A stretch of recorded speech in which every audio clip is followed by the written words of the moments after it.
ग्रंथाचे कपाट दाखविते वाट, सापडतो काठ वाचकाला. ग्रंथाचे पान गवयांची तान, नाक डोळे कान तृप्त तृप्त. पुस्तकांना वाहिलेल्या आपल्या आनंदाचं पान या कार्यक्रमाला साजेशा अशा या कवितेच्या ओळी कवी दासू वैद्य यांच्या नव्या कोऱ्या काव्यसंग्रहातल्या. आज आनंदाचं पानमध्ये याच तथापि नावाच्या कविता संग्रहाविषयी गप्पा मारायच्या आहेत. तेव्हा या कविता, गाणी आणि गप्पांमध्ये तुम्हा सगळ्यांचं स्वागत आहे. मी भारती सहस्रबुद्धे. आपण कवी, गीतकार दासू वैद्य यांची कितीतरी गाणी आवडीने ऐकतोच. मराठीतल्या आघाडीच्या कवी, गीतकारांमध्ये त्यांचं नाव घेतलं जातं. त्या दासू वैद्यांशी आज तथापिच्या निमित्ताने गप्पा मारायच्या आहेत. दासू वैद्यजी, स्वागत आहे तुमचं आनंदाचं पानमध्ये. नमस्कार. आणि पहिला प्रश्न अर्थातच की खूप दिवसांनी तुमचा कविता संग्रह आला आहे, पॉप्युलर प्रकाशनाने हा काढलेला आहे. तर हा कविता संग्रह म्हणजे कवितेची आवड असलेल्यांसाठी काय कशा प्रकारची मेजवानी घेऊन आलेला आहे? हो, बऱ्याच दिवसानंतर म्हणजे साधारणतः माझे जे 3 कविता संग्रह आहेत ते 10-11 वर्षाच्या अंतराने आलेले आहेत. याच्या आधीच माझा तत्पूर्वी हा जो कविता संग्रह आहे तो 2014 साली आला होता आणि आता हा तथापि 2025 साली म्हणजे 11 वर्षानंतर येतोय. तर या कवितेमध्ये साधारणतः वाचकांसाठी किंवा वाचणाऱ्यांसाठी काय आहे असं जर सांगायचं तर भोवताल जसा बदलत जातो त्याचा परिणाम कवीवर जो होतो त्याचं प्रतिबिंब त्याच्या कवितामधनं पडलेलं असतं. बाकी त्याच्यापेक्षा वेगळं कवी काय सांगू शकतो की तो जे जगत असतो, भोवताल अनुभवत असतो, त्याची प्रतिक्रिया, त्याचं प्रतिबिंब त्याच्या शब्दामधून. तसंच तथापिमध्ये सुद्धा हा जो एक प्रचंड बदलत गेलेला भोवताल आहे, अनेक अर्थांनी बदलत गेला. म्हणजे नुसता तंत्र, यंत्र किंवा हे सगळ्या नवे माध्यमं याच्याबरोबर जगणं जे आपलं बदलत गेलं आणि त्याच्यामध्ये एक जे आता कोरडेपण येत चाललेलं आहे बऱ्यापैकी, आणि कसं तरी आपण दिवस ओलांडतो किंवा खूप दमछाक होते जगताना आणि दिवस एक आपण ढकलून देतो एक आणि मग दुसऱ्या दिवसाची वाट पाहतो, अशी जी एक अवस्था आहे. बरं, ही अवस्था मला फक्त ती असं म्हणतात की more personal become more universal. तर भोवतालात तर दिसते, पण मला जागतिक पातळीवर पण असंच दिसतं की सगळ्या पातळीवर माणसं अशी विवश झालेली आहेत आणि माणसं एकमेकाच्या विरुद्ध काहीतरी उभी आहेत का, असं एक भयंकर चित्र ते गल्लीपासून ते किंवा काय विश्वापर्यंत जगातल्या कुठे गेलो तरी तसंच मला दिसतं. आणि या सगळ्या गोष्टीचा माझ्यावर एक कवी म्हणून झालेला जो परिणाम आहे तो तथापिमध्ये आलेला आहे. आणि तथापि असं म्हणताना मला असं म्हणायचं आहे की हे जरी सगळं असलं तरी कवी सांगत राहतो. तथापि तरीही त्याला काहीतरी सांगायचं असतं. ते जे मला सांगायचं आहे तेही सगळ्या कवितेतून मी सांगितलेलं आहे. आता ना या म्हणजे खरं तर तथापि हे नाव का, हा प्रश्न अगदी ऑब्व्हियस प्रश्न आहे. पण मला ना, मी जेव्हा हे पुस्तक चाळलं, हा कविता संग्रह चाळला, तेव्हा 2-3 गोष्टी खूप वेगळ्या वाटल्या. ती म्हणजे तुम्ही जे हे पुस्तक ज्यांना अर्पण केलंय ती तुमची छोटीशी अर्पण पत्रिका, त्याच्याबद्दल सांगावं. आणि अर्थात तथापि या नावाविषयी, कारण मी बघते की या वेगवेगळे विषय आहेत, अगदी मग सोशल मीडियापासनं वेगवेगळे फेसबुकपर्यंत सगळेच विषय यात आहेत. आणि जसं तुम्ही सांगितलं ते दैनंदिन जगण्यातले विषयही मला या कवितांमध्ये अगदी एक ग्रंथांबद्दलची कविता दिसली, एक काही तुमच्या वेगवेगळ्या मित्रांना उद्देशून लिहिलेल्या कविता दिसल्या. पण तथापि नाव का आणि ती अर्पण पत्रिका, त्याची तर काय जे काय तुमच्या मनातल्या भावना आहेत त्या आम्हाला जाणून घ्यायच्या आहेत. फारच मला सुद्धा त्या अर्पण पत्रिकेबद्दल सांगायला आवडेल. त्याचं कारण ही अर्पण पत्रिका नेहमीच्या अर्पण पत्रिकेसारखी नाही आहे. तर ती अशा दिवसांना ही कविता संग्रह अर्पण केला की ज्या दिवसामध्ये मला कविता सुचलेल्या नाहीत. कविता न सुचलेल्या दिवसांनो या कविता तुमच्याही आहेत, अशी ती अर्पण पत्रिका आहे. तर माझी कवी म्हणून भावना अशी आहे की आपण कविता लिहितो आणि त्याच्या खाली तारीख टाकतो. तर एके दिवशी मला तारीख टाकताना असं वाटलं की अरे, या दिवशी मी कविता लिहिली पण कालचा दिवस काहीच नव्हता, कालच्या दिवसाला मी काहीच देऊ शकलो नाही कवी म्हणून. आणि मला असं वाटलं की नाही, मी कवी म्हणून प्रत्येक दिवसाला एक कविता देऊ शकत नाही. मग ज्या दिवशी मला कविता सुचत नाही त्या दिवसांचं काय, ते माझ्याकडे पाहतायत की अरे तू माझी काही नोंदच करत नाहीस. पण माझ्या लक्षात आलं की ज्या दिवशी मी कविता लिहित असतो किंवा कुठलाही कवी कविता लिहित असतो त्या दिवशी तो कविता किंवा त्या क्षणी कविता लिहितच नसतो, तो फक्त शब्दामध्ये उतरवत असतो. पण जेव्हा कवी कविता लिहित नसतो, जगत असतो, तेव्हा खरी कविता लिहित असतो. त्यामुळं ज्या दिवशी मला कविता सुचलेली नाही त्या दिवशी ते दिवस कवितेसाठीचे गर्भार दिवस आहेत. त्या कवितेमध्ये त्या कवितेची सगळी बीजं न सुचलेल्या दिवसामध्ये आहेत आणि त्यांच्याबद्दल मला वाटतं की कृतज्ञ राहायला पाहिजे. कारण त्या जगताना सगळ्या दिवसांमध्ये माझ्यात कविता निर्माण केली आणि एके दिवशी मग मी ती लिहून काढली त्या दिवशी नुसती मी ती ट्रान्सक्रिप्ट केली किंवा शब्दात आणली. म्हणून न सुचलेल्या दिवसांनो हे शब्द तुमचे आहेत, या कविता तुमच्या आहेत असं म्हणताना मला असं म्हणायचं आहे की ही प्रक्रिया निरंतर चालू असते कवीच्या डोक्यातली. त्या दिवसांच्या बद्दलची कृतज्ञता म्हणून ही अर्पण पत्रिका आहे. आणि नावाच्या बाबतीत सांगायचं तर तथापि असं असतं की मी असं लहानपणापासून ऐकतो की जगणं फारच खराब झालंय आणि आता काय खरं आहे, किंवा मी जुनं ऐकतो की महाभारताच्या काळात तरी काय भाऊ भावायलाच मारायला उठले होते, त्या काळात असंच होतं, त्या काळात असं. मला वाटतं की कोणता काळ चांगला होता बरं? मग या काळात तर भयंकर आहेच आहे, मान्यच आहे मला. पण सगळे काळ जरी त्याच्यामध्ये त्याच्या पद्धतीने काळ वागत असले किंवा काळाच्या काही स्वतःच्या कसोट्या असल्या तरीही आपल्याला काहीतरी बोलायचं असतं, कारण मला जगायचं असतं, आपण जगत असतो. आणि म्हणून मला भोवताली हे असं चाललंय, हे सगळं तसं आहे, तथापि कवीला काहीतरी सांगायचं आहे आणि जे सांगायचं आहे ते असं आहे. म्हणून मला वाटतं की तथापि हे शीर्षक मी मुद्दाम त्याला दिलेलं आहे या संग्रहाला. दासू, खरं तर तुमच्याशी किती वेगवेगळ्या विषयांवर गप्पा मारता येतील, मात्र आज आपण तथापिच्या निमित्तानंच गप्पा मारतोय. त्यामुळे आता आपल्या गप्पा संपत असताना तुमची या कविता संग्रहातली आवडती म्हणा किंवा जी तुम्हाला वाटते की ही कविता खूप महत्त्वाची आहे अशी कोणती कविता आम्हाला आज ऐकवाल? मला एक कविता आहे आवडती म्हणा, किंवा ती कविता मला आज वाचणं महत्त्वाचं वाटतं. त्याचं कारण असं आहे की आता आपण जे सगळं बोललो ते सगळ्या प्रश्नांची उत्तरं म्हणा किंवा सगळ्या बाबतीत या कवितेत आहे. एक मागणं नावाची कविता आहे. म्हणजे जसं आपल्याकडे मागण्याची पण एक परंपरा आहे. म्हणजे ज्ञानदेवांनी मागितलं की जो जे वांछिल तो ते लाहो प्राणी जातं, किंवा तुझा ह्याची दानं देगा देवा तुझा विसर न व्हावा, काय मागणं आहे. किंवा निदा फाजली म्हणतात गरज बरस फ्यासी धरती को फिर पाणी दे मौला, चिडियों को दाने बच्चों को गुडधानी दे मौला, हे मागणं आहे.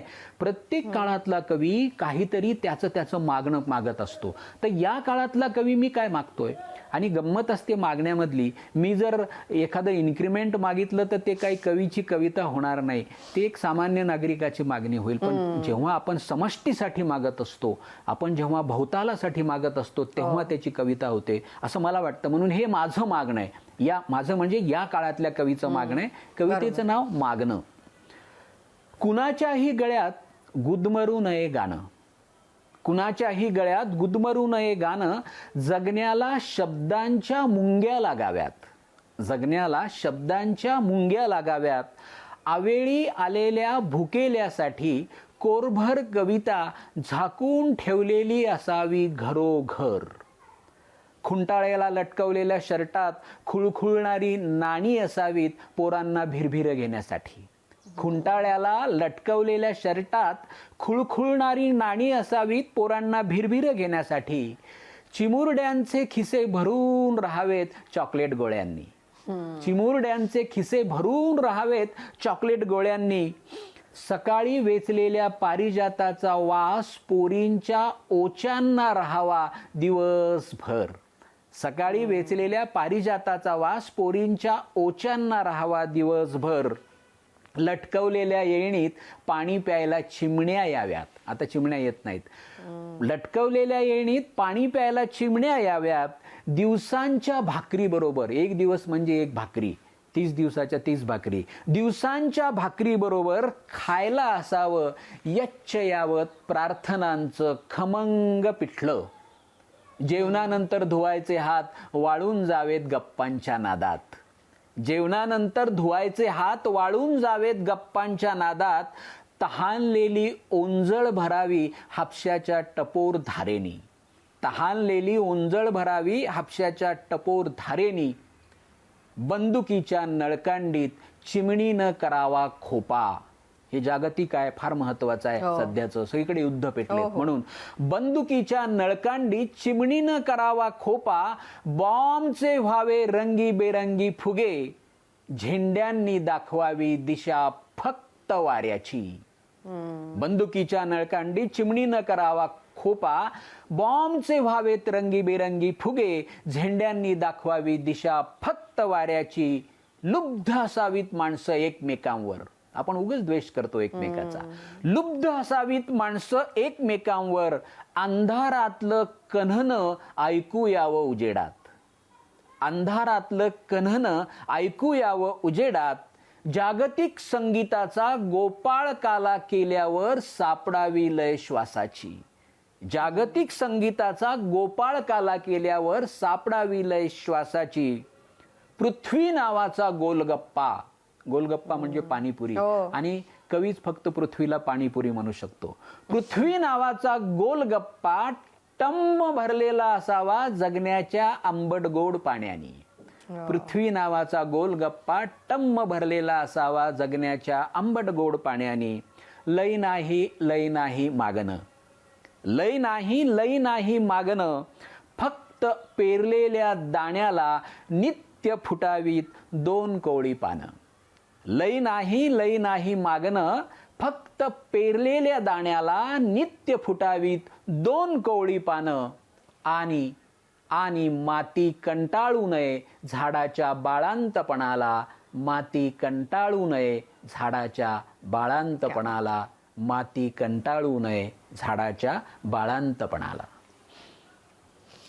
खरंच दासूजी, ह्या कवितेनंतर मी काही बोलावं असं नाही. तुम्ही सगळ्याच भावना या कवितेतनं मांडल्यात. मात्र ह्या नवीन काव्यसंग्रहाच्या निमित्ताने तुम्ही आमच्याशी गप्पा मारल्यात, आमच्या प्रश्नांची उत्तरं दिलीत, त्यासाठी खूप खूप आभार. आणि या कविता संग्रहासाठी आणि तुमच्या सगळ्याच लिखाणासाठी शुभेच्छा. धन्यवाद. आजचं आपलं दुसरं पुस्तक म्हणजे एक लघु कादंबरी आहे. इमॅन्युअल विन्सेंट सँडर या युवा लेखकाची दूध ही लघु कादंबरी. फॅन्टसीचं जग उभं करणाऱ्या या लेखकानं या नव्या कादंबरीतनं वाचकांना काय दिलंय हे त्याच्याकडूनच जाणून घेऊया. नमस्कार, माझं नाव इमॅन्युअल विन्सेंट सँडर असून माझी दूध नावाची लघु कादंबरी नुकतीच प्रकाशित झालेली आहे. आणि ही लघु कादंबरी धुळ्याच्या व्हाईट प्रकाशनाने प्रकाशित केलेली आहे.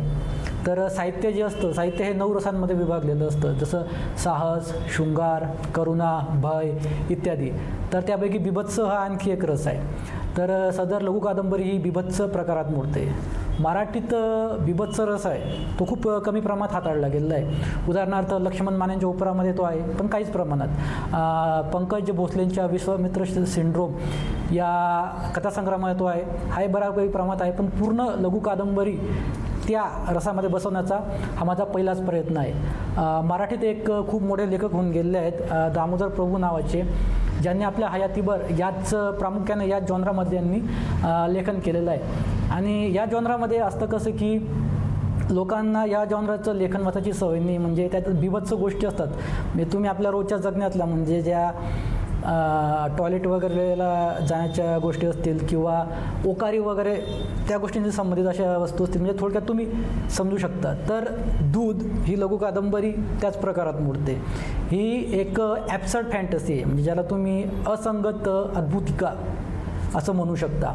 आणि ही थोडीशी मेटा प्रकारातली कादंबरी, म्हणजे ज्यात कादंबरी कशी लिहिलेली हे मी त्यात दाखवलेलं आहे. म्हणजे त्यात एक सुधीर नावाचं प्रमुख पात्र आहे, त्याला थोडक्यात कादंबरी लिहायची आणि कादंबरी लिहिण्यासाठी तो विषय शोधतोय, पण त्याला विषय मिळत नाही. आणि मग काही अशा घटना घडत जातात की ज्याच्यामुळे त्याच्या कादंबरी लिहिण्यालाच खीळ बसत जाते. आणि मग त्या अनुषंगाने ते कथानक कसं उलगडत जातं, त्याच्यामध्ये फॅन्टसी कशी येते, काही सामाजिक आशयाचे एलिमेंट्स कसे येतात, असं एकंदरीत त्या कादंबरीत सांगितलेलं आहे. पण माझा जो मेन फोकस होता ही कादंबरी लिहिण्याचा तेच की दामोदर प्रभूंनी जे काम करून ठेवलेलं आहे त्याला साजेसं जर आपल्याला काहीतरी करता आलं तर चांगलं होईल. मग ही जी लघु कादंबरी म्हणजे खूप छोटीशीच कादंबरी आहे, 78 पानांची आहे. आणि त्यात बिभत्सरसाचा परिपोष आहे, म्हणजे ॲडल्ट कादंबरी आहे. त्यात खूप असे म्हणजे 18+ अशी वाक्य आहेत, अशा घटना आहेत. आणि जसं की मगाशी सांगितलं की बिभत्सरसामध्ये काय काय असतं, एकंदरीत तो सगळा अवकाश पकडण्याचा प्रयत्न केलेला आहे. कादंबरीमध्ये जे ती लिहिताना की अरे हे आपण काय लिहितोय, हे आपण खरं लिहिलं पाहिजे का, आपला वाचक वर्ग तो आहे का, आणि हे कितपत लोकांपर्यंत जाईल आणि लोक ते कितपत स्वीकारतील. कदाचित आपल्याला लोकांच्या चांगल्या प्रतिक्रिया येणार नाहीत किंवा लोक म्हणतील की हे तुमच्या लेखनाला साजेशन नाही, तुमचं हे आधीचं जे लेखन आहे त्या लेखनाला सुटेबल नाही आहे. पण मग ते स्वतःला आकर्षण्याचा, एक लेखक म्हणून स्वतःला तो आकर्षण्याचा प्रयत्न होईल. म्हणून मग मी ठरवलं की ठीक आहे, यावेळी आपण स्वतःचा अवकाश वाढवला पाहिजे, स्वतःची परीघ वाढवला पाहिजे. आणि मग त्या अंतर्गत तो एक विचार मानच ठेवतो, मग ती कादंबरी लिहिली. हे माझा एक प्रयत्न होता की आपणही आपल्या लेखनाच्या मर्यादा ओलांडू शकतो का, आपली जी मानसिक कुवत आहे ती आपण ह्या लेखनासाठी वाढवू शकतो का, त्यासाठी हा माझा प्रयोग होता. कदाचित भविष्यात असं लिखाण केलं जाईल की नाही माहीत नाही, पण सध्या माझी एका सिरियल किलरच्या आयुष्यावर आधारित एक कादंबरी लिहितोय, जी त्याचं आत्मचरित्र आणि चरित्र या फॉर्मॅटमध्ये असणार आहे. आणि आता वेळ झाली आहे लक्षवेधी पुस्तकांविषयी जाणून घेण्याची. आजचं पहिलं पुस्तक आहे रायटर पब्लिकेशनचं, लेखक नितीन थोरात यांनी लिहिलेलं उंबरखिंड. शिवाजी महाराजांच्या काळातल्या त्या उंबरखिंडीतल्या गनिमी काव्याची ही कथा. आजचं दुसरं पुस्तक आहे लहान मुलांचे आवडते लेखक राजीव तांबे यांची मनोविकास प्रकाशनानं प्रकाशित केलेली पुस्तकं. त्याचं नाव आहे पकोडी म्हणजे पक्षी कोडी आणि विकोडी म्हणजे विहंग कोडी, त्याबद्दलची ही पुस्तकं आहेत. त्याचं तिसरं पुस्तक आहे प्रसिद्ध डॉक्टर शल्यचिकित्सक संजय ओक यांची बात निकले गीतो. त्यांच्या चिंतनातून साकारलेल्या लेखांचा हा संग्रह आहे. आणि याचं चौथं आणि शेवटचं पुस्तक आहे खांद्यावरचे स्टार्स. गजानन राजमाने या पोलीस अधिकाऱ्याच्या अनुभवांचा खजिना म्हणजे हे पुस्तक आहे. सध्या अनेक ठिकाणी पुस्तक प्रदर्शनं होत आहेत, खूप मोठं आयोजन आणि तसाच प्रतिसादही आपल्याला बघायला मिळतोय. ही खूप आनंद देणारी बाब आहे. हा दिसणारा बदल कायम दिसावा अशी अपेक्षा करूया आणि अर्थात वाचत राहूया. धन्यवाद.